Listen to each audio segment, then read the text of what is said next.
Sarah Collins, a woman who once had everything, now lived in a mansion that felt unbearably empty. The laughter of children no longer echoed through its halls, and the vibrant energy that once filled the rooms had faded into silence. It had been nearly 2 years since her son, Daniel, disappeared without a trace, and since then, her life had been a relentless struggle to find meaning in a world that seemed to have lost all color. Despite her pain, Sarah never stopped giving. She had always been generous, using her wealth to support various charities and causes. But today was different. Today, she needed to do something more personal, something that might ease the ache in her heart, if only for a moment. That's why she found herself standing outside the gates of St. Mary's orphanage, a large box of toys in her hands. The orphanage was modest, a place where the walls were painted with bright colors, yet the atmosphere carried a quiet sadness. Sarah took a deep breath, summoning the strength she needed, and walked through the entrance. As she stepped inside, the children's voices filled the air, a mix of excitement and shyness as they noticed the elegant woman who had just entered. "Good morning, Mrs. Collins," greeted Mrs. Hayes, the kind but weary director of the orphanage.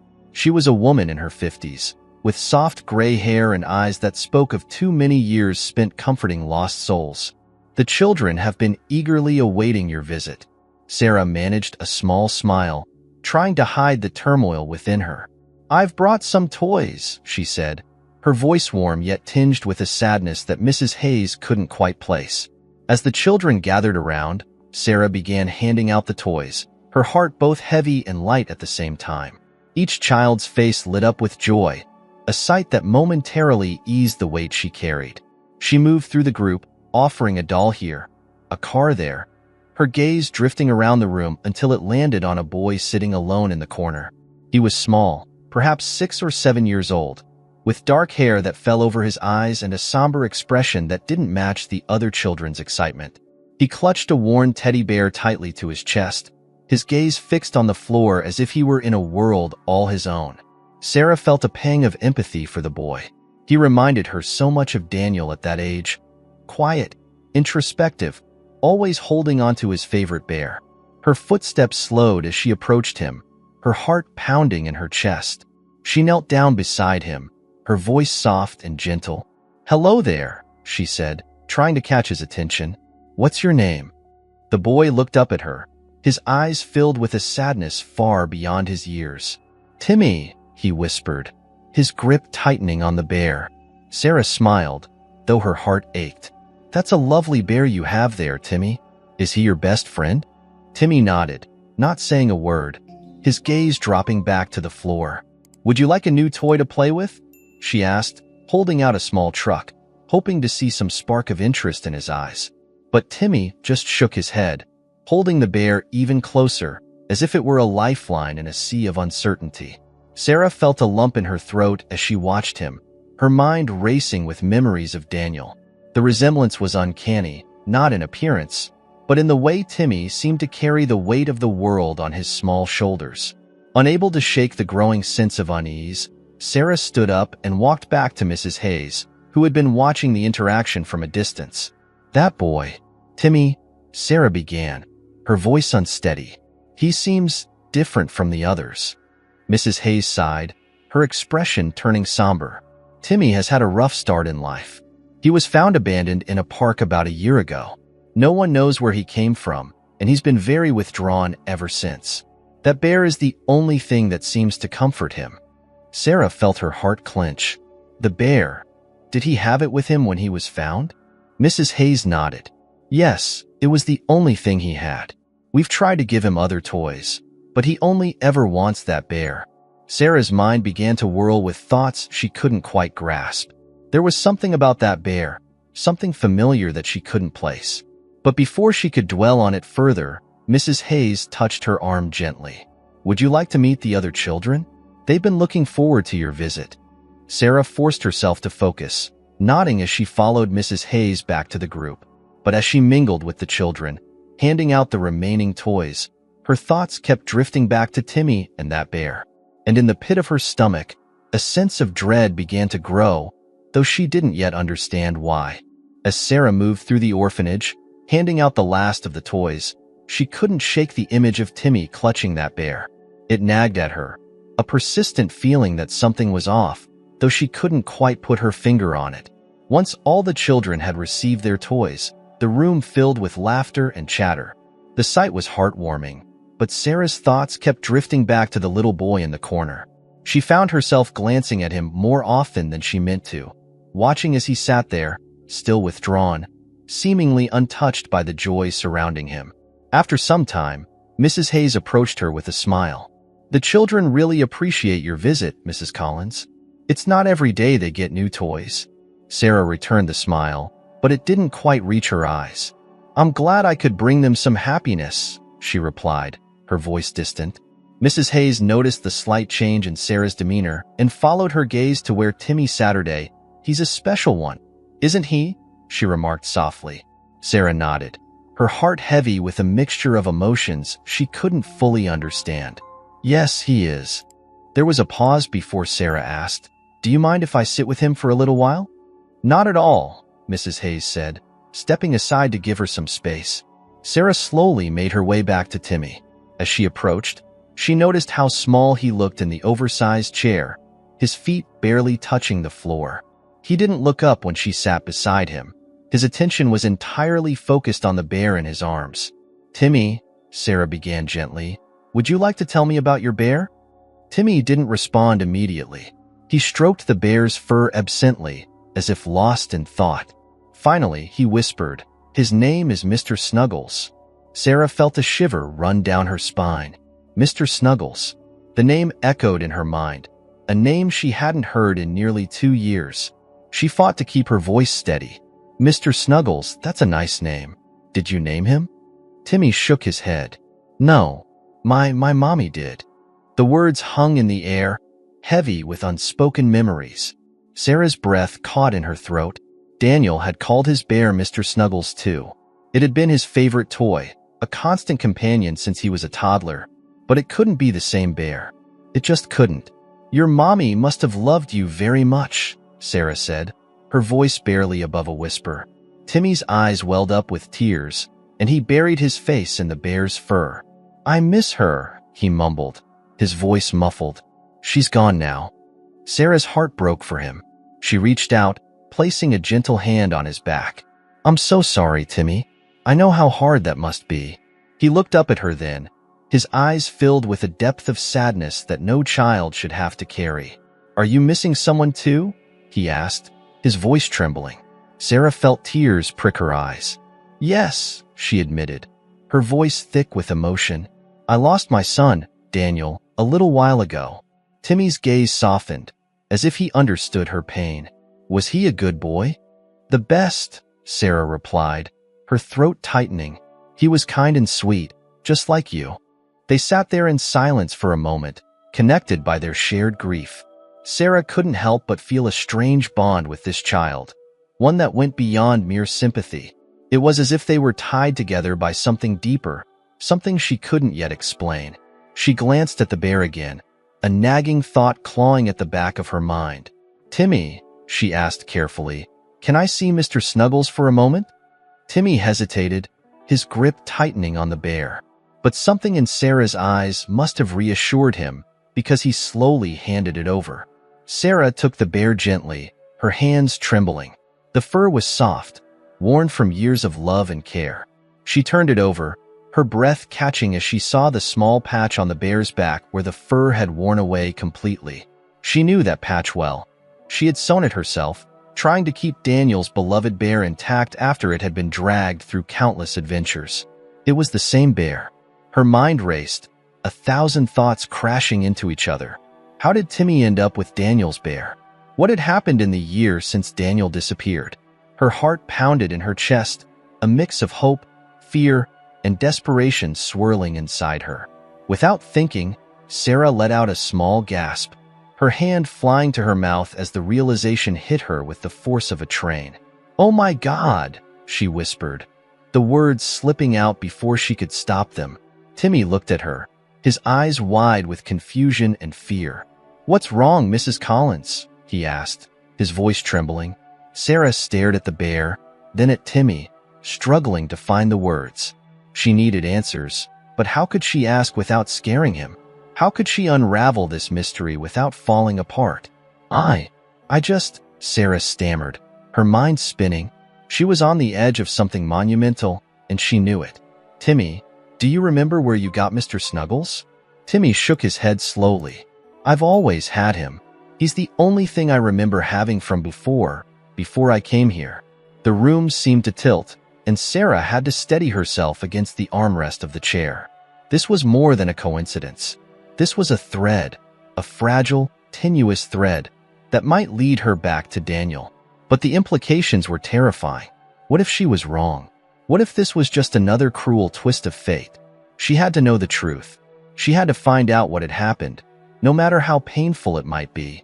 But first, she needed to regain her composure, to think clearly. Taking a deep breath, she handed the bear back to Timmy, her fingers trembling as she released it.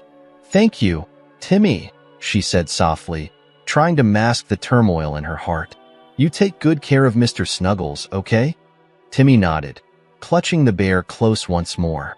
"I will." Sarah forced a smile, though it felt like her heart was shattering into a million pieces. "I'll be back soon," she promised, though she wasn't sure who she was saying it to, Timmy or herself. As she stood to leave, her mind raced with 1,000 questions. She had no idea where this path would lead her, but one thing was certain. She wasn't going to stop until she found the answers she needed.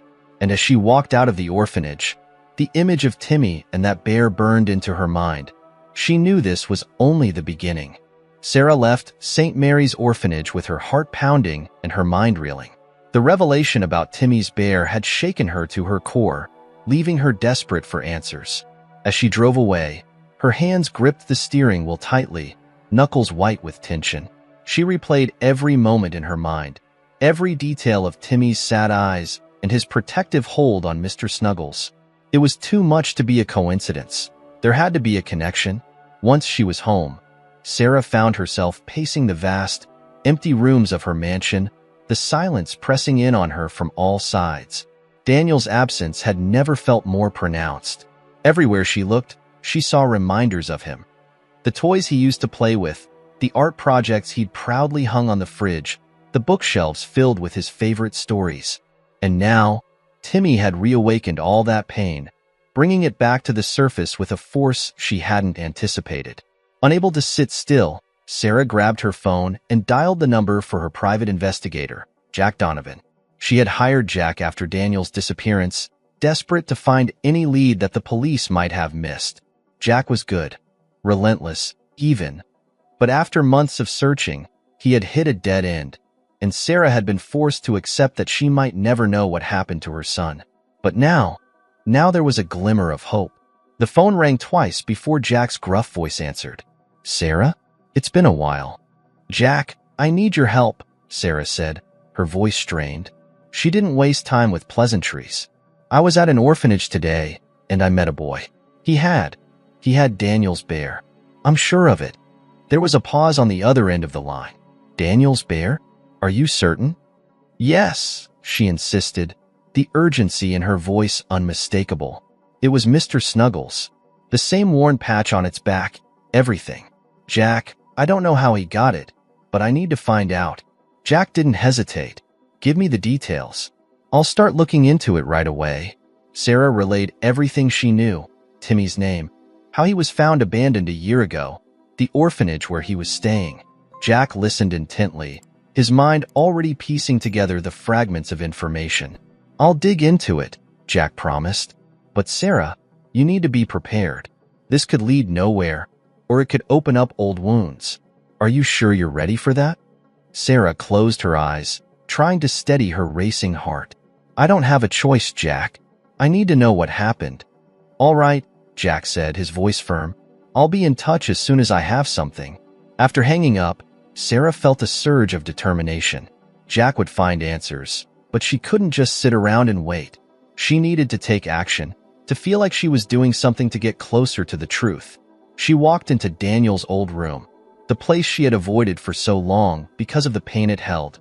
The door creaked as she pushed it open, and a wave of memories hit her. Daniel's laughter, the way he would jump onto his bed, pretending it was a pirate ship or a rocket to the moon. The room was exactly as he had left it, frozen in time. Her eyes fell on the small dresser by the window, where Daniel had kept his most treasured possessions. She walked over and opened the top drawer, her hands trembling slightly. Inside were various knickknacks, a collection of seashells, a toy car, a small flashlight. And at the very back, tucked beneath a stack of drawings, was the tag that had once been attached to Mr. Snuggles. She held the tag in her hand, her heart aching as she read the faded letters. Daniel's best friend. It was a gift from her late husband, a way of marking the bear as special, something to be cherished. Daniel had adored that bear, and now it was with another child. A child who had been found abandoned, just like Daniel had been taken. It couldn't be a coincidence. Sarah knew she had to go back to the orphanage. There was something about Timmy that she couldn't let go of, a connection she needed to explore further. She grabbed her keys and headed for the door, her steps purposeful, her resolve unshakable. When she arrived at St. Mary's again, Mrs. Hayes was surprised to see her back so soon. "Mrs. Collins, is everything all right?" Sarah nodded, though she knew she was far from all right. "I was hoping to spend some more time with Timmy," she said, her voice calm despite the storm inside her. Mrs. Hayes looked at her curiously but didn't press for details. "Of course. I'll bring him to the common room." As Sarah waited, her thoughts swirled in a chaotic mix of fear and hope. She needed to approach this carefully, to gain Timmy's trust without overwhelming him. When he finally appeared, holding Mr. Snuggles tightly to his chest, Sarah felt her heart lurch. "Hi, Timmy," she greeted him with a warm smile. "I'm back. I was wondering if you'd like to spend some time with me today?" Timmy looked up at her with those solemn eyes, and for a moment, Sarah feared he might refuse. But then he nodded, a small, hesitant nod, and Sarah felt a flicker of relief. They sat down together in the corner of the room, away from the noise and bustle of the other children. Sarah tried to keep the conversation light, asking him about the games he liked to play, the books he enjoyed. But all the while, her mind was racing, trying to find a way to bring up the bear without scaring him. Finally, after what felt like an eternity, she took a deep breath and said, "Timmy, do you know what happened before you came to the orphanage? Where you lived, or who took care of you?" Timmy's small body tensed, and he looked down at the bear, his fingers nervously playing with its ear. I don't remember much," he said softly. "Just bits and pieces." "What do you remember?" Sarah asked gently, leaning in a little closer. "Anything at all?" Timmy hesitated, then whispered, "I remember someone singing to me. A lady. She was nice, but I don't remember her face. And there was a big house, I think, with lots of rooms." Sarah's heart skipped a beat. A big house. It could be nothing, or it could be everything. "Do you remember anything else?" she pressed, her voice barely above a whisper. Timmy shook his head, tears welling up in his eyes. "I don't like thinking about it. It makes me sad." Sarah's heart ached for him. She didn't want to push him too far, too fast. "It's okay, Timmy," she said softly. "You don't have to talk about it if it hurts. I'm just here to listen, whenever you're ready." Timmy nodded, wiping his eyes with the back of his hand. He looked so small, so vulnerable, and Sarah's protective instincts kicked in full force. She reached out and gently touched his arm. "You're safe here, Timmy. No one will hurt you." He looked up at her, a flicker of hope in his eyes. "Promise?" "I promise," Sarah said, her voice firm and filled with conviction. As they sat there in silence, the weight of the unspoken words hung heavy between them. Sarah knew this was just the beginning of a long and difficult journey, but she also knew she couldn't walk away. Not now. Not when she was so close to finding out the truth. And as she watched Timmy clutch Mr. Snuggles, she couldn't help but wonder. Was it possible that this little boy held the key to finding her son? Or was she just chasing shadows, hoping against hope that the nightmare she had lived through could finally have a happy ending? Only time would tell, but Sarah was determined to see it through, no matter the cost. The sun was setting as Sarah drove home, her mind racing with everything Timmy had told her. The pieces were starting to come together, but there were still too many gaps, too many unanswered questions. She knew she couldn't stop now. She had to keep digging, had to find out how Timmy had come to possess Daniel's bear. The connection between them was too strong to ignore. As soon as she stepped into her house, Sarah headed straight for her study. The room was a sanctuary of sorts, lined with shelves of books and mementos from a life that now felt distant. She sat down at her desk, turned on her computer, and pulled out the file she had kept on Daniel's disappearance. It was thick, filled with reports, timelines, and notes from countless interviews with the police, private investigators, and anyone else who might have had a clue. But now, for the first time in months, Sarah felt a renewed sense of purpose. She opened the file and began to review everything with fresh eyes, searching for anything she might have missed before. The police report, the descriptions of Daniel's last known whereabouts, the witness statements. She pored over every detail, her eyes scanning the documents with an intensity that bordered on desperation. She knew that somewhere in these pages there had to be a lead, a thread that would connect her son to Timmy. As she worked, the hours slipped by unnoticed. The house was silent, save for the faint hum of the computer and the soft rustle of paper as she flipped through the pages. Outside, the night deepened, the world settling into darkness, but Sarah was far from tired. Her mind was buzzing, driven by the need to uncover the truth. And then she found it. A small, seemingly insignificant note buried in the margins of one of the reports. It was from a police officer who had been part of the initial search for Daniel, a note that had been dismissed at the time as unrelated to the case. But now, in light of what Sarah knew, it stood out like a beacon. Unconfirmed sighting of a child matching Daniel's description near Elmwood Park, accompanied by an unknown woman. No further leads developed. Elmwood Park. Sarah's heart skipped a beat. The park was only a few miles from St. Mary's orphanage. She grabbed her phone and quickly dialed Jack Donovan's number, her fingers trembling as she waited for him to pick up. "Jack, it's Sarah. I think I found something," she said the moment he answered.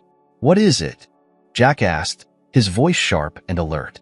There was a note in one of the reports about a sighting of Daniel near Elmwood Park. The woman he was with was never identified. "Jack, the park is close to the orphanage where Timmy was found." There was a brief silence on the other end of the line as Jack processed the information. "That's a solid lead," he finally said. "I'll look into it. I'll check the records, see if anyone matching that description was seen around the time Timmy was found." "Thank you," Sarah said, her voice filled with both gratitude and anxiety. "I need to know, Jack. I need to know what happened." "I'll do my best," Jack assured her. "I'll get back to you as soon as I have something." After hanging up, Sarah leaned back in her chair, closing her eyes as she tried to calm her racing thoughts. The connection between Timmy and Daniel felt closer than ever, but it was still just out of reach. She couldn't stop now, not when she was this close. The next morning, Sarah woke up early, her mind already spinning with plans. She decided to visit Elmwood Park herself, to walk the paths and see if anything there sparked a memory or provided a clue. It was a long shot, but she had to try. She couldn't afford to leave any stone unturned. She arrived at the park just as the sun was rising, the early morning light casting a golden glow over the trees and the dewy grass. The park was quiet, peaceful, the kind of place where families would come for picnics or where children would play on a sunny afternoon. But to Sarah, it felt like the scene of a crime, one that had stolen her son away from her. She walked slowly, taking in every detail, her eyes scanning the surroundings with a mixture of hope and dread. The playground was empty, the swings swaying gently in the breeze. The pathways were deserted, lined with benches that had long since been abandoned by the early morning joggers. Everything seemed so ordinary, so mundane, and yet Sarah couldn't shake the feeling that something important had happened here.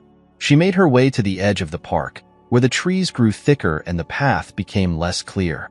It was a more secluded area, one that was easy to overlook. But as she stood there, looking out into the woods, she felt a strange sense of familiarity, as if she had been here before.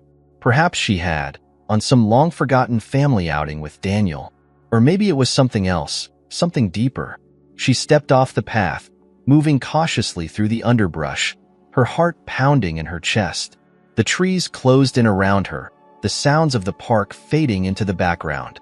It was quiet here, too quiet, and the air felt heavy with the weight of unspoken secrets. And then she saw it.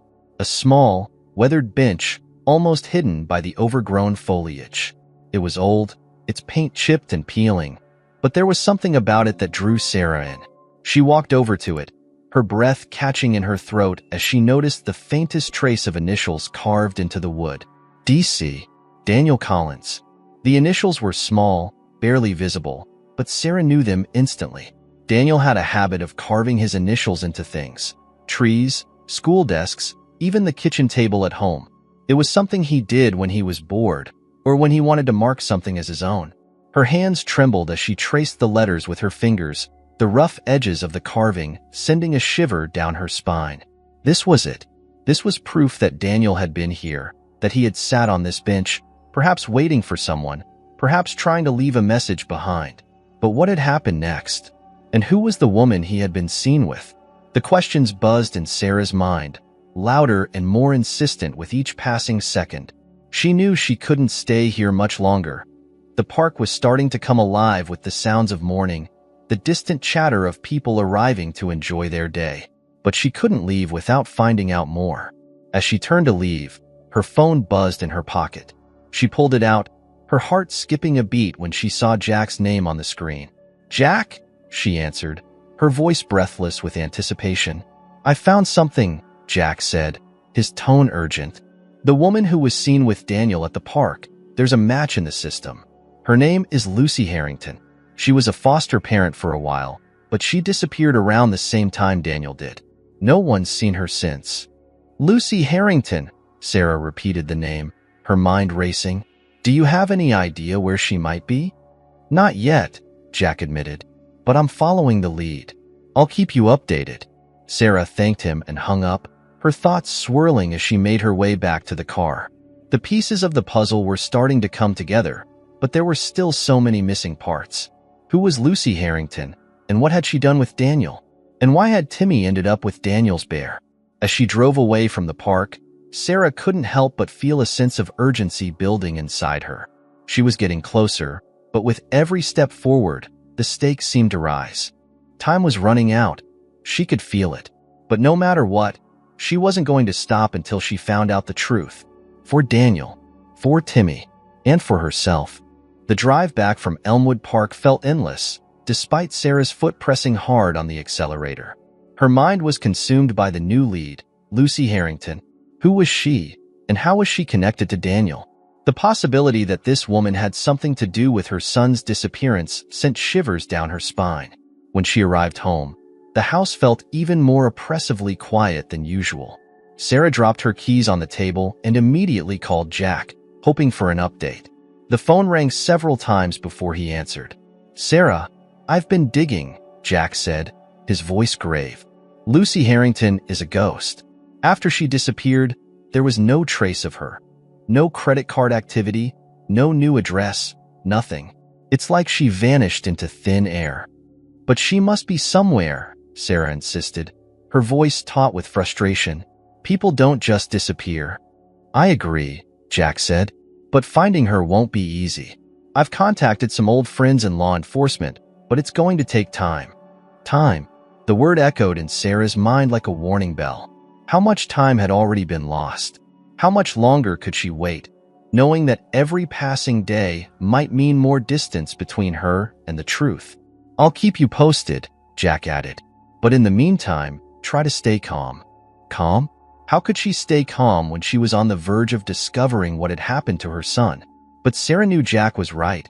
She needed to keep her emotions in check, to think clearly if she was going to figure this out. After hanging up, Sarah walked to the window and stared out at the empty street. The sun was beginning to set, casting long shadows across the lawn. In the growing darkness, her thoughts turned to Timmy.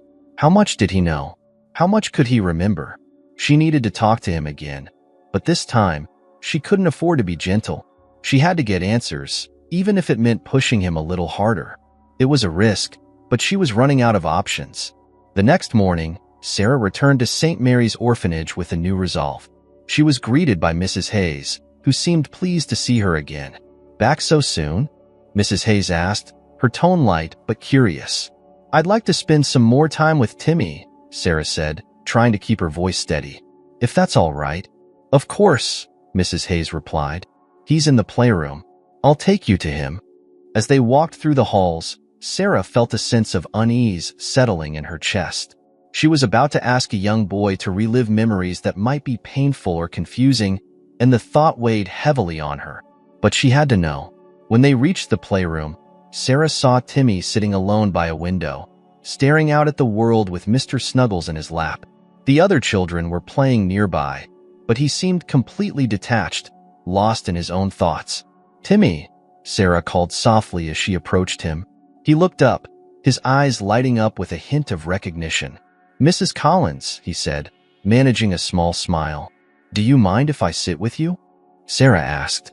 Timmy shook his head, and Sarah took a seat beside him, her heart pounding.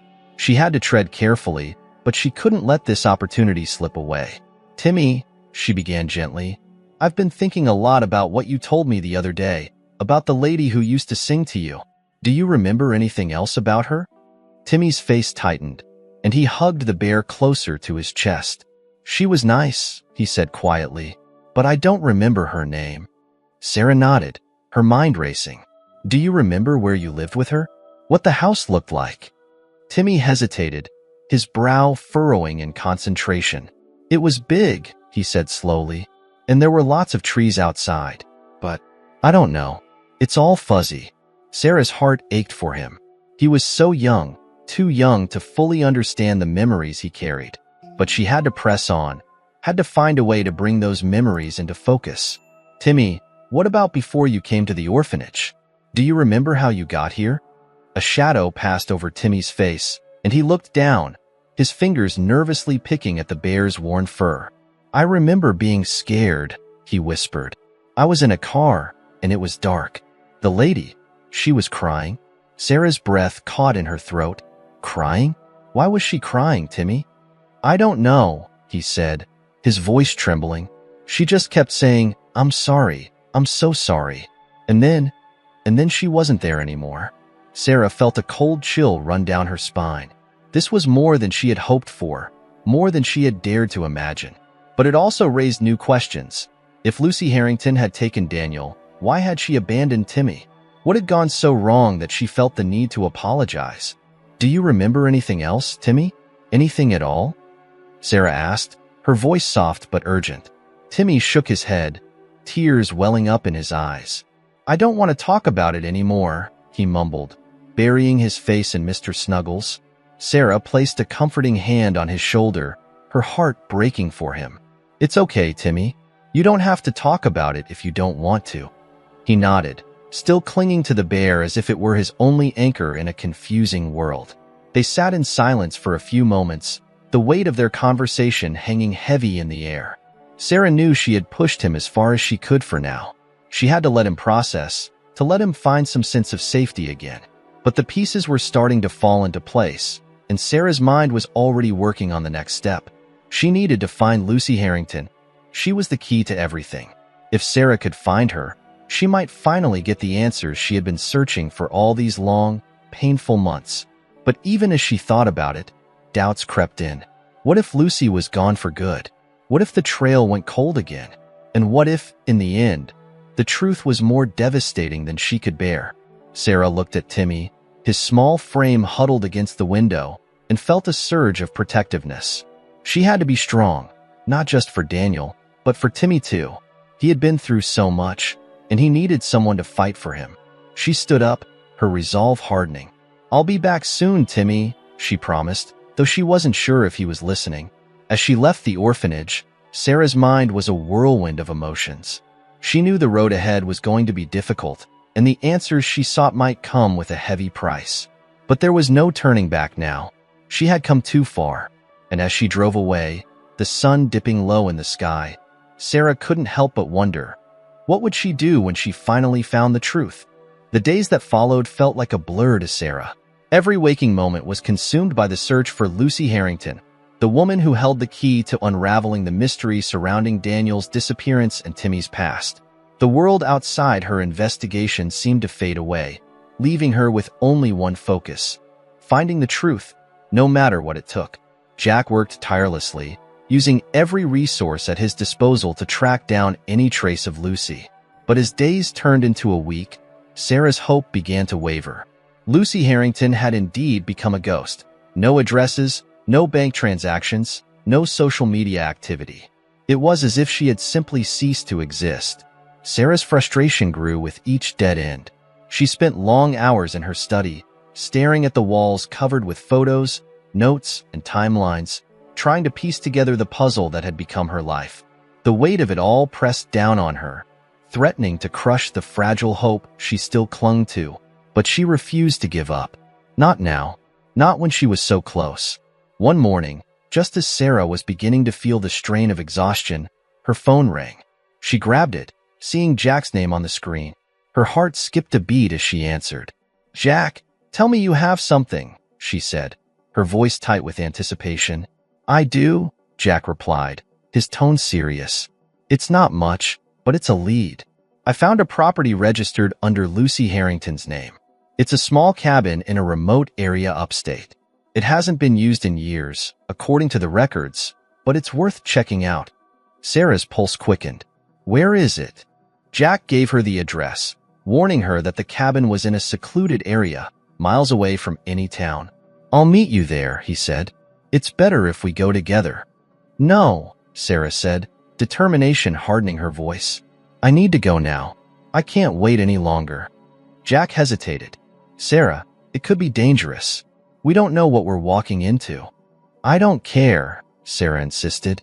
"If there's even the slightest chance that Lucy's there, I have to go." There was a pause before Jack finally relented. "All right, I'll be right behind you. But Sarah, be careful." After ending the call, Sarah wasted no time. She grabbed her coat and keys, her movements swift and deliberate. There was no room for doubt, no space for fear. She had waited too long, suffered too much. The truth was out there, and she was going to find it. The drive to the cabin was long and tense, the winding roads growing narrower as she left the city behind. The landscape changed from bustling urban sprawl to dense forests, the trees towering above her as if they were closing in. The farther she drove, the more isolated she felt, but it only fueled her determination. Finally, after what felt like an eternity, Sarah spotted the turnoff to the cabin. It was a narrow dirt road, barely visible through the thick undergrowth. She slowed the car, her heart pounding in her chest as she made the turn. The road was rough, the trees pressing in on both sides, their branches casting eerie shadows across the path. When she finally reached the cabin, she was struck by how desolate it looked. The small structure was weathered and worn, its wooden walls bleached by the sun and battered by the elements. There was no sign of life, no sound except for the wind rustling through the trees. Sarah parked the car and stepped out, her eyes scanning the area. The cabin was surrounded by overgrown vegetation, the grass tall and unkempt. It didn't look like anyone had been here in years, but she wasn't about to turn back. Not now. She approached the cabin cautiously, her heart thudding in her chest. The front door was slightly ajar, creaking on its hinges as the wind pushed it back and forth. Sarah paused, listening for any sign of movement inside, but all she heard was the sound of her own breathing. With a deep breath, she pushed the door open and stepped inside. The air was musty, filled with the scent of old wood and decay. The interior was small and sparse, with only a few pieces of worn furniture and a thin layer of dust covering everything. It was clear that the cabin had been abandoned for some time, but Sarah wasn't here for the cabin. She was here for the answers it might hold. She began to search the small space, opening drawers, looking behind furniture, her hands shaking slightly as she moved. Every creak of the floorboards, every rustle of the wind outside made her jump, her nerves on edge. Then, in the back corner of the cabin, she found something that made her freeze. A small, tattered photo album lay on a shelf, partially hidden behind a stack of old books. Sarah's hands trembled as she pulled it out, her breath catching in her throat. The album was old, the edges worn and the cover faded, but it was intact. She opened it slowly, her heart pounding as she turned the pages. The photos inside were faded, the colors muted with age, but they were clear enough. The first few pages showed a young woman, Lucy Harrington, smiling with a man who appeared to be her husband. They looked happy, their lives seemingly untouched by the darkness that Sarah knew had followed. As she flipped through the album, the photos changed. The happy couple was joined by a small child, a boy with bright eyes and a joyful smile. But as Sarah turned the pages, that joy began to fade. The last photos were different, the smiles forced, the light gone from their eyes. And then, there were no more pictures of the man. Only Lucy and the boy, who now looked older, more solemn. Sarah's stomach twisted as she reached the final pages. The last photo was of Lucy, holding a child wrapped in a blanket, standing in front of a different house. A house Sarah recognized all too well. It was her house. And the child in Lucy's arms was Daniel. The world seemed to tilt, and Sarah had to grip the shelf to steady herself. Her vision blurred, her breath coming in short, panicked gasps. It was true. All the doubts, all the fears. Lucy Harrington had taken Daniel. But why? And where was he now? Before Sarah could process what she had discovered, she heard the crunch of footsteps outside. Her head snapped up, her body going rigid with fear. Someone was here. She quickly closed the album and shoved it into her bag, her heart racing as she backed away from the door. The footsteps grew louder, closer. Sarah's mind raced, trying to decide whether to confront whoever it was or hide. The door creaked open, and Sarah's breath caught in her throat. She pressed herself against the wall, her heart hammering so loudly she was sure whoever was outside would hear it. Then, a voice called out, low and cautious. "Sarah, are you here?" It was Jack. Relief flooded through her, and Sarah stepped out from her hiding place, her legs shaky. "Jack," she whispered, her voice trembling. Jack stepped inside, his eyes scanning the room. When he saw Sarah, he let out a breath he'd been holding. "Thank God. I thought something had happened to you." "I'm fine," Sarah said, though she knew she was far from fine. She pulled the photo album from her bag and handed it to him. "Look at this." Jack took the album and flipped through it, his expression darkening with every page. When he reached the photo of Lucy holding Daniel, he looked up at Sarah, his eyes wide with shock. "She had him," Sarah whispered, her voice barely audible. "She took my son." Jack nodded, his face grim. "But why? What happened to him?" "I don't know," Sarah said, her voice cracking, "but I'm going to find out." Jack's gaze hardened with determination. "We'll find her, Sarah. We'll find out what she did with Daniel. But we need to be careful. Whoever took these photos was watching you, watching your family." Sarah nodded, trying to steady her breathing. The cabin, the photos, Lucy's disappearance, it all pointed to something much darker than she had imagined. But she couldn't let fear stop her. She had come too far, and she owed it to Daniel to see this through. "We need to leave," Jack said, his voice firm. "There's nothing more we can do here. I'll take this to my contacts, see if we can trace Lucy's whereabouts." Sarah agreed, though every fiber of her being wanted to tear the cabin apart, to find any clue that might lead her to Daniel. But she knew Jack was right. They needed to regroup, to plan their next move. As they left the cabin, Sarah cast one last glance at the weathered structure, a sinking feeling settling in her chest. The truth was closer now, but it was wrapped in shadows, and the path ahead was more dangerous than ever. But Sarah knew she wouldn't stop. She couldn't. She had to find Daniel, no matter what it took. And as she and Jack drove away, the night closing in around them, Sarah braced herself for whatever lay ahead. The answers she sought were within reach, but they would come with a price. And she was prepared to pay it. The drive back from the cabin was a silent one, the weight of what they had discovered pressing down on both Sarah and Jack. The photograph of Lucy Harrington holding Daniel haunted Sarah's thoughts, replaying in her mind like a cruel loop. It was undeniable proof that Lucy had been in her life, that she had somehow crossed the boundary between Sarah's world and the one she had built in isolation since Daniel's disappearance. But why? And more importantly, where was Daniel now? When they finally reached Sarah's home, Jack parked the car and turned to her, his expression serious. "We're close, Sarah, but we need to be smart about this. Whoever Lucy Harrington is, she's been hiding for a reason. We can't afford any mistakes." Sarah nodded, trying to focus despite the storm of emotions raging inside her. What's the next step? I'll contact my people and get this photo circulated, Jack replied. If Lucy is still out there, someone will recognize her. But we also need to think about security. If she's been watching you, she might know more about your life than we realized. The thought sent a chill down Sarah's spine. The idea that Lucy, or whoever had been behind those photos, might have been close enough to watch her, to know her every move, made her skin crawl.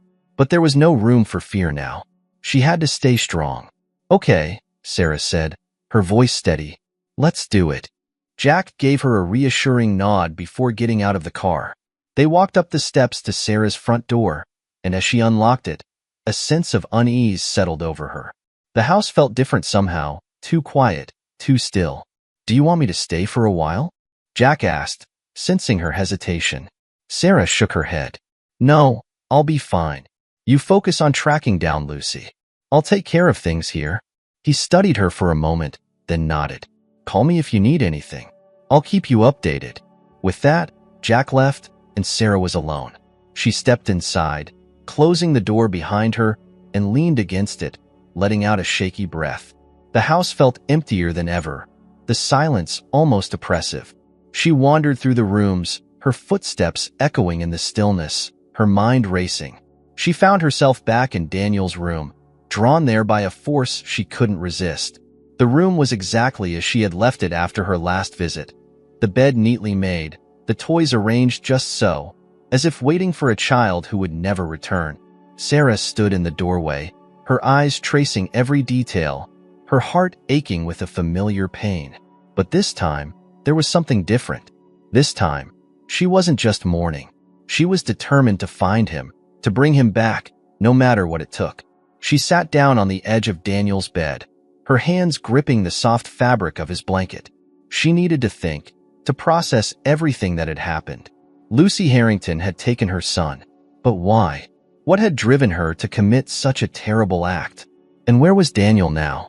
As she sat there, her phone buzzed in her pocket, pulling her out of her thoughts. She quickly pulled it out, hoping for an update from Jack. But it wasn't him.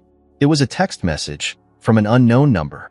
The message was brief, only a few words, but they sent a jolt of fear through Sarah's entire body. Stop searching, or you'll regret it.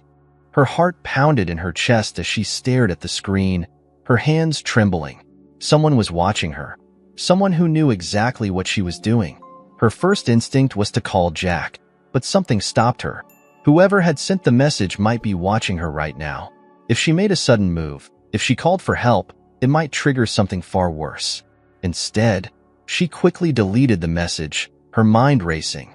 She needed to think this through carefully, to stay one step ahead of whoever was trying to scare her into backing down.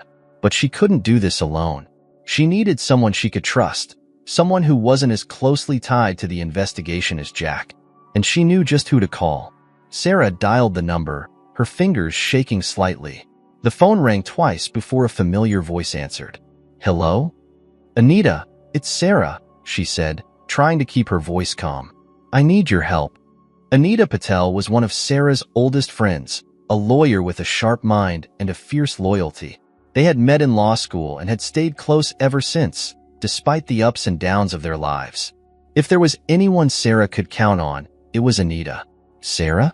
What's going on? You sound, Anita began, but Sarah cut her off. I can't explain everything over the phone, Sarah said quickly, but I'm in trouble.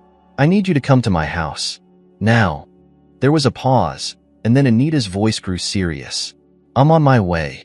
Sarah ended the call and stood up, trying to steady herself. The minutes that passed felt like an eternity as she waited, every sound in the house magnified by her anxiety. But soon enough, she heard the sound of a car pulling up outside, and she rushed to the door. Anita stepped out of her car, her dark hair pulled back into a tight ponytail, her expression determined. She was dressed in her usual business attire, a sleek black suit and heels, but there was an intensity in her eyes that told Sarah she was ready for anything. Sarah, what's going on? Anita asked as she approached the door. Sarah quickly ushered her inside, closing the door behind them. I don't have much time to explain. But I need you to know that someone is watching me. I got a message. Someone telling me to stop searching for Daniel. Anita's eyes widened, and she immediately went into protective mode. Have you told the police? Does Jack know? No, Sarah said, shaking her head. I can't involve the police yet. And I didn't tell Jack because I'm afraid they're watching him too. I need to figure out who's behind this, and I need your help to do it. Anita frowned, clearly worried, but she nodded. Okay, what do you need me to do? I need you to help me trace the number that sent the text, Sarah said. I know you have the contacts for that. We need to find out who's behind this. Anita nodded, already pulling out her phone. I'll make some calls. But Sarah, you need to be careful. Whoever sent that message isn't messing around. I know, Sarah replied, her voice resolute, but I can't stop now. Not when I'm this close. As Anita made the call, Sarah paced the room, her mind racing with possibilities. Was Lucy Harrington the one behind the message? Or was there someone else involved, someone even more dangerous? The uncertainty gnawed at her, but she refused to let it paralyze her. Anita hung up the phone and turned to Sarah, her expression grim. It's going to take a little time, but I've got people working on it. We'll find out where that message came from. Thank you, Sarah said, relief flooding through her. Anita stepped closer, her voice softening. Sarah, are you sure you're ready for what you might find? I mean, you've already uncovered so much. What if the truth is worse than you imagined? Sarah looked at her friend, the fear and doubt swirling inside her. But she knew the answer. She had known it all along. I have to find out, Anita, she said quietly. No matter what. Anita nodded, her eyes filled with understanding. Then we'll do it together. The two women sat down at the kitchen table, waiting for the next piece of the puzzle to fall into place. The house around them felt like a fortress, holding its breath in anticipation of what was to come. And as the night deepened, Sarah's resolve only grew stronger. She had faced threats before, but this time, it was different. This time, she wasn't just fighting for herself. She was fighting for Daniel, for Timmy, for the truth. No matter what shadows lay ahead, she was ready to confront them. The hours dragged by as Sarah and Anita waited for any news from the contacts Anita had reached out to. The house felt like it was holding its breath, every creak and whisper of the wind outside only heightening the tension. Sarah sat by the window, her eyes trained on the darkened street, every shadow a potential threat. The message she had received still weighed heavily on her mind, its ominous words echoing in her thoughts. Anita sat across from her, her phone on the table between them, both women silent as they tried to piece together the puzzle that had consumed their lives. Finally, just as the first light of dawn began to seep through the curtains, Anita's phone buzzed. She grabbed it quickly, her heart racing as she read the message. It's from my contact, Anita said, her voice low but urgent. They traced the number. It's a burner phone, no name attached, but they were able to get a location. The signal was last active at a motel just outside of town. A motel? Sarah echoed, a knot forming in her stomach. Do you think it could be Lucy? It's possible, Anita replied, her eyes narrowing as she considered the possibility. Or it could be someone else, someone who's been watching you. Sarah stood up, her nerves humming with adrenaline. We need to go there. Now. Anita hesitated. Sarah, this could be dangerous. We don't know who we're dealing with. I don't care, Sarah shot back, her voice fierce. I need to know who sent that message. I need to know who's behind all of this. And if there's even a chance that it's Lucy, I have to take it. Anita saw the determination in Sarah's eyes and knew there was no point in arguing. She nodded, grabbing her jacket. All right, let's go. The drive to the motel was tense, the early morning light casting long shadows across the road. The world felt strangely quiet, as if it were holding its breath, waiting for something to happen. Sarah gripped the steering wheel tightly, her thoughts racing ahead of her. The motel was only a few miles away, but it felt like it took hours to get there. When they finally arrived, the motel was exactly what Sarah had imagined. Run-down, barely maintained place with peeling paint and a flickering neon sign. It was the kind of place where people went to disappear, to hide from the world. Sarah parked the car a few spaces away from the entrance, her eyes scanning the area for any sign of movement. There were a few cars in the lot, but nothing that stood out. The windows of the rooms were mostly covered by heavy curtains, making it impossible to see inside. "This is it," Anita said quietly. "The signal came from one of these rooms." Sarah nodded, her heart pounding in her chest. She couldn't afford to be reckless, not now. They had to be careful, to approach this situation with the caution it demanded. But the fear of what they might find, of who they might find, gnawed at her. "Let's go," Sarah whispered, and the two women stepped out of the car, moving quickly but quietly toward the motel. They reached the door of the room where the signal had been traced. Sarah's breath caught in her throat as she reached for the doorknob, her hand trembling slightly. She glanced at Anita, who gave her a reassuring nod, before turning the handle and pushing the door open. The room was dimly lit, the curtains drawn tightly shut. The air was stale, thick with the scent of mildew and dust. But what caught Sarah's attention immediately was the figure sitting on the bed, head bowed, as if waiting for them. "Lucy," Sarah whispered, her voice trembling with a mix of fear and anger. The woman looked up slowly, and Sarah's breath caught in her throat. It was Lucy Harrington, older than the last photo Sarah had seen, her face etched with lines of stress and exhaustion, but unmistakably the same woman. "Sarah," Lucy said, her voice hoarse and cracked. "I knew you would come." Sarah felt a surge of emotion, anger, fear, desperation, all battling for dominance as she stared at the woman who had haunted her thoughts for so long. She took a step forward, her voice shaking as she spoke. "Where is my son, Lucy? Where is Daniel?" Lucy's eyes filled with tears, and she shook her head slowly. "I'm so sorry," she whispered. "I never meant for any of this to happen." "Sorry?" Sarah spat, her voice rising with emotion. "You took my child.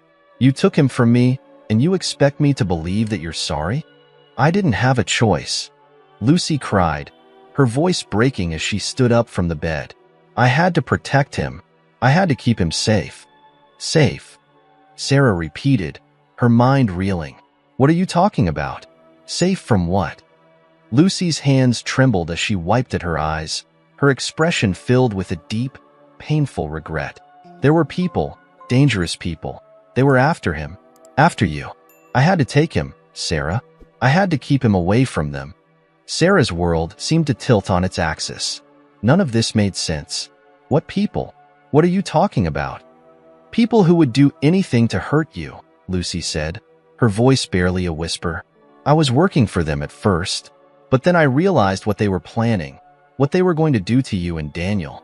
I couldn't let that happen, so I took him. I took him to keep him safe." Sarah's legs felt weak, and she had to grip the edge of the dresser to keep from collapsing. "Where is he now? Where is Daniel?" Lucy's face crumpled, and she sank back down onto the bed, her hands covering her face. "I lost him," she sobbed. "I tried to protect him, but they found us. They took him from me. I don't know where he is now. I've been looking for him, but I can't find him." "No," Sarah whispered, the word barely audible as the room spun around her. She felt like she was falling, spiraling into a void of despair and confusion. Everything she had hoped for, everything she had fought for, was slipping through her fingers. Anita stepped forward, her voice sharp and commanding. "Lucy, who are these people? Who took Daniel?" Lucy shook her head, tears streaming down her face. "I don't know who they are. I only know that they're powerful. They have connections everywhere. I've been hiding from them for years, but I couldn't keep Daniel safe. I failed." Sarah couldn't breathe.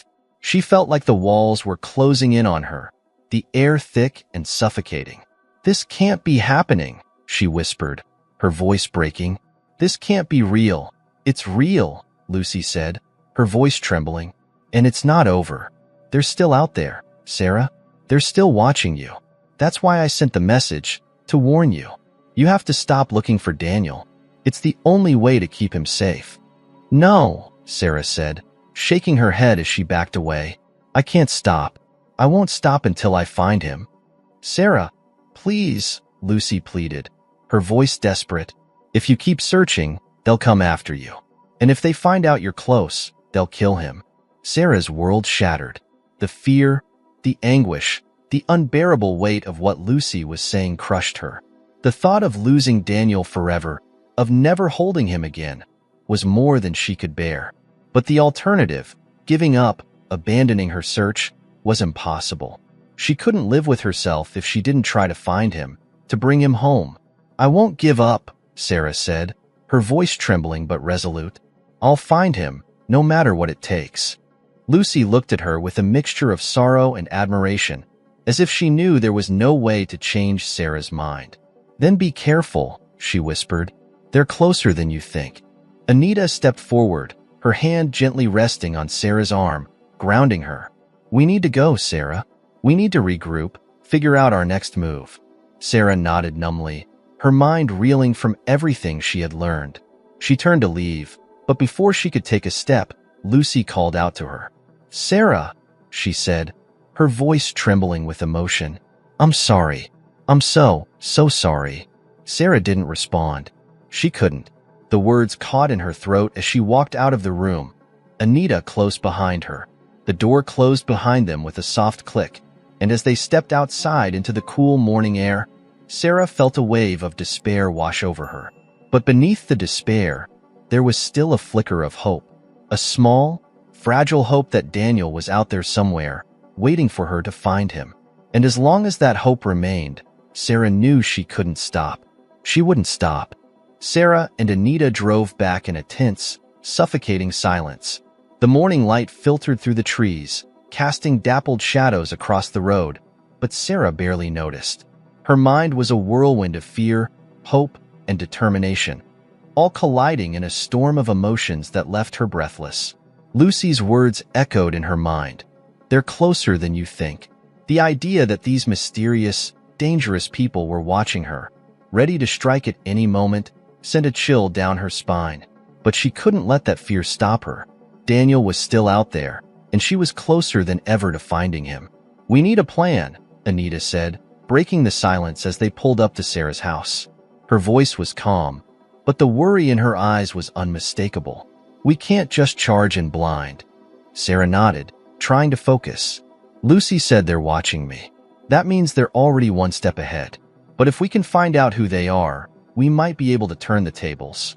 Anita frowned thoughtfully. "I'll reach out to some people I know, discreetly. We need to gather as much information as we can without tipping them off." Sarah got out of the car, her mind racing with possibilities. As they entered the house, she felt an overwhelming sense of urgency. Time was running out. She could feel it. But she had to be smart, had to stay one step ahead of whoever was pulling the strings. Once inside, Sarah immediately went to her study. She needed to gather every piece of information she had. Every note, every clue, everything that could help them identify these people and find Daniel. Anita followed her, pulling out her laptop and starting to make calls. For hours, they worked in silence, the tension between them thick as they pieced together the fragmented puzzle. Sarah's mind buzzed with the memories of her confrontation with Lucy, trying to sift through the emotions to find any detail, any clue that she might have missed. Then, just as the sun began to sink below the horizon, Sarah's phone rang. She snatched it up, her heart leaping into her throat when she saw Jack's name on the screen. "Jack, do you have anything?" she asked, her voice trembling with anticipation. "I do," Jack said, his tone grim. "It's not good, Sarah. I found out who Lucy was working for, an organization that's been involved in some seriously shady dealings. They operate under the radar, using people like Lucy to do their dirty work. They've got connections everywhere, law enforcement, government, even the media." Sarah felt a cold wave of dread wash over her. "Do you know where they might be holding Daniel?" Jack hesitated, and Sarah's heart sank. "I don't have a location yet," he admitted, "but I found something else, a safe house that Lucy might have used. It's in the city, a place where they stash people when they need to keep them hidden." "That's it," Sarah said, her voice resolute. "That's where they have him." "Sarah, listen to me," Jack said urgently. "These people are dangerous. If you go in there alone—" "I'm not going in alone," Sarah interrupted, her voice firm. "You're coming with me. And Anita too. We can't waste any more time." Jack was silent for a moment, then he sighed. All right, I'll meet you there. Sarah hung up and turned to Anita, who had been listening intently. Jack found a lead. A safe house in the city where they might be holding Daniel. Anita's eyes widened, but she nodded quickly. Let's go. They moved with a sense of purpose, gathering what they needed before heading out the door. As they drove into the city, the tension between them grew. Sarah's heart pounded in her chest, each beat a reminder of how close she was, how close Daniel was. The city lights flashed by in a blur as they sped toward the address Jack had given them. The safe house was in a nondescript building, one that blended in with the surrounding structures. It looked ordinary enough from the outside, but Sarah knew better. Inside, the answers she had been searching for were waiting. Jack was already there when they arrived, his car parked discreetly a few blocks away. He stepped out as they pulled up, his expression tense but determined. "Are you ready for this?" Jack asked, his eyes locking onto Sarah's. She nodded, her jaw set with resolve. "I'm ready." Jack led the way, moving with the cautious precision of someone who had been in dangerous situations before. They approached the building quietly, using the shadows to their advantage. Sarah's heart raced as they reached the entrance, a plain, unmarked door that seemed to lead to nowhere. Jack motioned for them to stop, pressing his ear to the door, listening for any sound from within. When he was satisfied, he pulled out a small toolkit and quickly picked the lock. The door clicked open, and they slipped inside. The interior was dark, the only light coming from the faint glow of the streetlights outside. The air was thick with the scent of dust and stale air, the silence almost oppressive. They moved carefully through the narrow hallway, their footsteps barely making a sound. As they reached the end of the hall, they heard a faint noise, muffled voices, coming from a room just ahead. Sarah's heart pounded in her chest, a mixture of fear and hope surging through her veins. Jack held up a hand, signaling for them to stop. He crept forward, pressing his ear to the door, listening intently. After a moment, he turned to Sarah, his expression grim. "There's at least 2 people in there," he whispered, "but I can't tell how many more might be around." Sarah nodded, her mind racing. "We have to get in there. We have to find Daniel." Jack hesitated for a split second, then nodded. "Okay, follow my lead." He pushed the door open slowly, revealing a small, dimly lit room. The sight that met Sarah's eyes made her heart stop. Daniel. He was there, sitting in the corner of the room, his hands bound, his face pale and bruised. 2 men stood near him, their backs turned as they argued in hushed tones. Sarah's breath caught in her throat, a mixture of relief and terror flooding through her. She was so close to him. But the sight of him like that, so vulnerable and hurt, made her blood boil with anger. Jack moved quickly, stepping into the room before the men could react. In a blur of motion, he took them down, his movements swift and precise. The men crumpled to the ground, unconscious before they even knew what hit them. Sarah rushed forward, her heart in her throat as she reached Daniel's side. She knelt beside him, her hands shaking as she gently touched his face. "Daniel," she whispered, her voice breaking. "It's me, it's Mom." Daniel blinked, his eyes cloudy with confusion and pain. "Mom?" he murmured, his voice hoarse and weak. Tears streamed down Sarah's face as she fumbled with the ropes binding his hands. "I'm here, sweetheart. I'm here." Anita rushed over, helping Sarah untie Daniel and pull him into a tight embrace. Daniel clung to her, his small body trembling as he buried his face in her shoulder.